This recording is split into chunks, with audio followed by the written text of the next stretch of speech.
let's get right into it. What do you think are the 3 most dangerous words a junior professional can ever say? Hint, it's not "I don't know." It's "I feel like."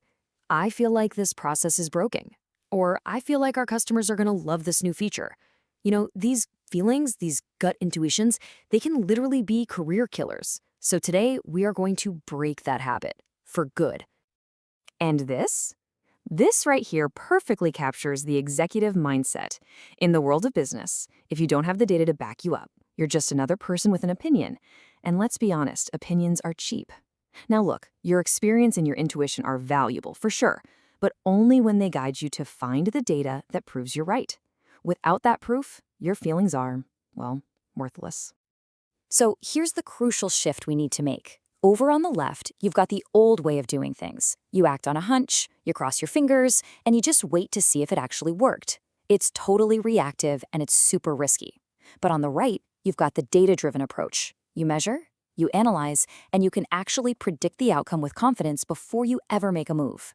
The whole goal here is to help you break that dependency on intuition and install, let's call it a data hard drive, right into your brain.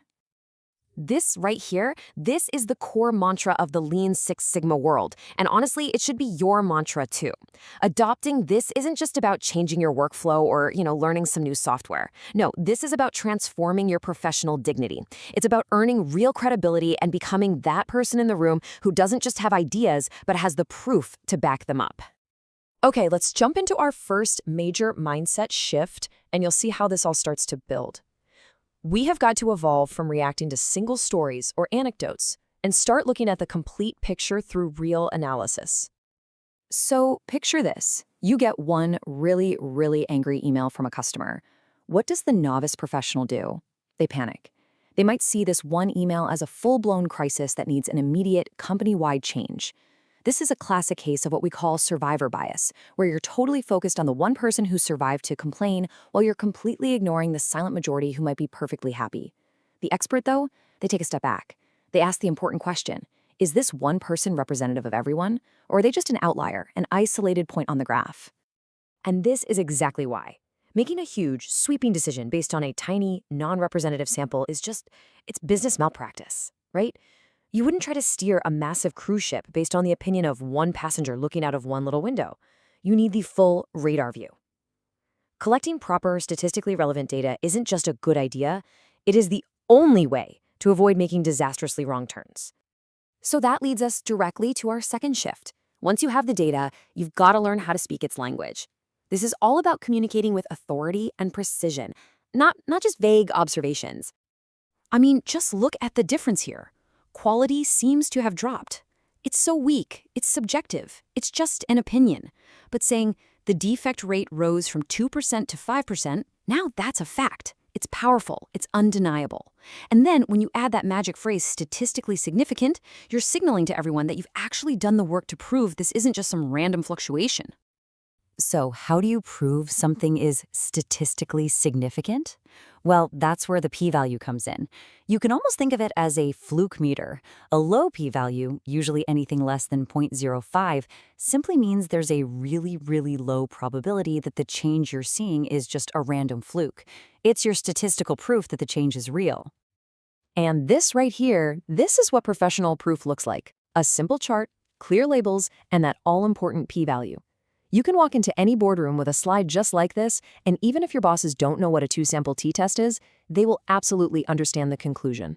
You've just spoken a universal language that leadership understands and, more importantly, respects.